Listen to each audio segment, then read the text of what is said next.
VAW-125 is the first and the most experienced E-2D squadron in the United States Navy. We have experience around the world in missions ranging from humanitarian relief to combat. I am proud to bring the E-2D Advanced Hawkeye to Japan and to help strengthen the alliance between our two great...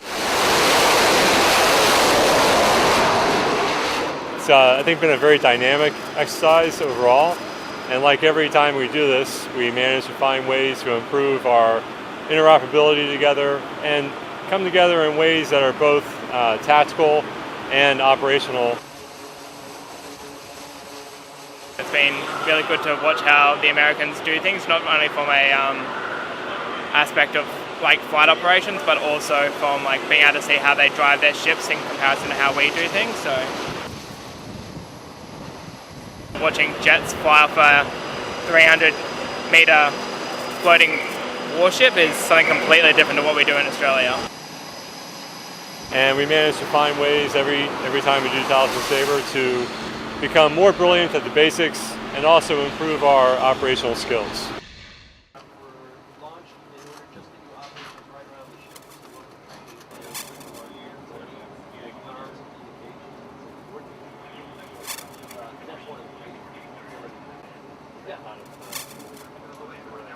Yeah, the ones that were just heading off were optically the what's that? On board as well as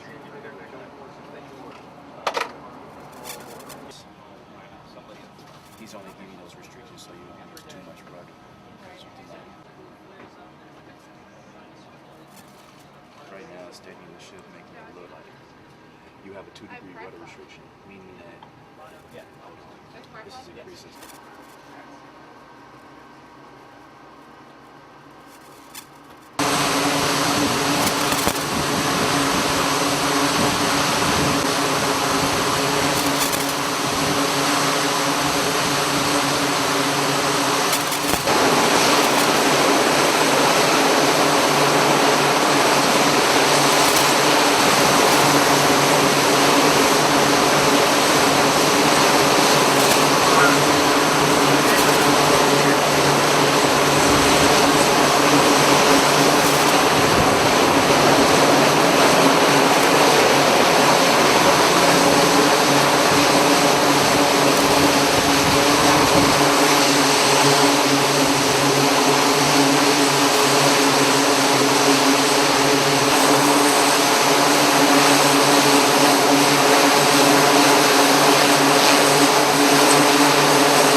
different squadron flight deck coordinators.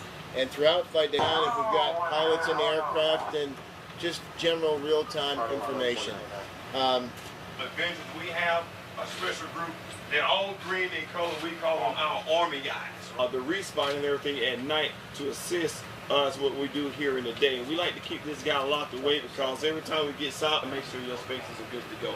All right, and then this other guy here, this is warheads on foreheads. So he's looking down in a prone position. He's ready to go ahead and take the charge through the enemy there. That's what he does.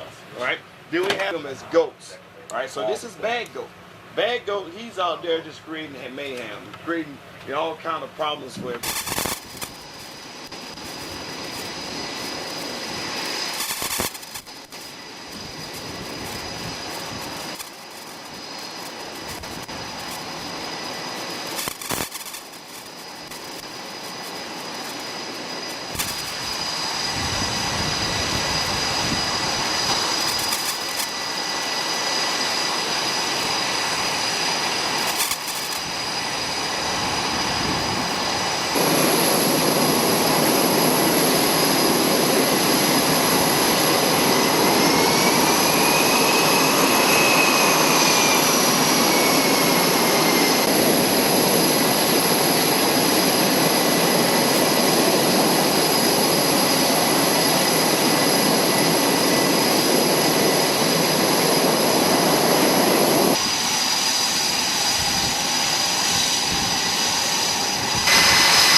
came to be on the USS Ronald Reagan by putting in an application with my home course back home in Australia, and they sent me out here to spend 5 weeks studying with the Americans and learning how they do things. It's been really good to watch how the Americans do things, not only from a aspect of like flight operations, but also from like being able to see how they drive their ships in comparison to how we do things. So the best part, watching flight operations at night, it's entirely something completely different to how we do things in Australia. Watching jets fly off a 300-meter floating warship is something completely different to what we do in Australia. The Ronald Reagan Carrier Strike Group is here as part of Talisman Saber, along with our Bonham-Richard Expeditionary Strike Group, and of course all of the other forces from both the United States and Australia conducting Talisman Saber. It's I think been a very dynamic exercise overall, and like every time we do this, we manage to find ways to improve our interoperability together and come together in ways that are both tactical and operational and allow us to improve our operations together at sea. And we manage to find ways every time we do Talisman Saber to become more brilliant at the basics and also improve our operational skills. First of all, an amphibious landing, wherever you do it, is a very intricate operation. It involves a great deal of precision. It involves a great deal of safety that has to be considered because it's an inherently dangerous thing to do.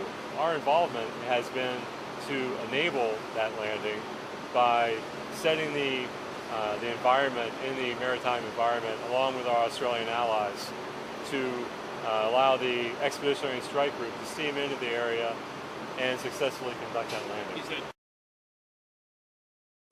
So the Carrier Strike Group brings the long-range striking power, air defense capability to all the maritime forces. We have on board over 65 aircraft. 44 of them are strike fighters, 6 of them are EA-18G electronic attack aircraft. And then we have over 11 helicopters that can conduct anti-surface and anti-submarine warfare. We launch at a rate of about a fighter per minute during the day, just a little bit longer at night because of the air traffic coordination required just to maintain safe separation. But in combat, it comes down to about a minute between aircraft is what we launch. And that's also the rate at which we recover aircraft. We're very agile in the missions that we can recover, or that we can cover. We have immense endurance, but we also have a very large, what we call sortie generation rate, the ability to get aircraft airborne, collect them back down, turn them around with servicing for fuel, ordnance, exchange pilots if necessary, and turn them right back in the air in about an hour's time.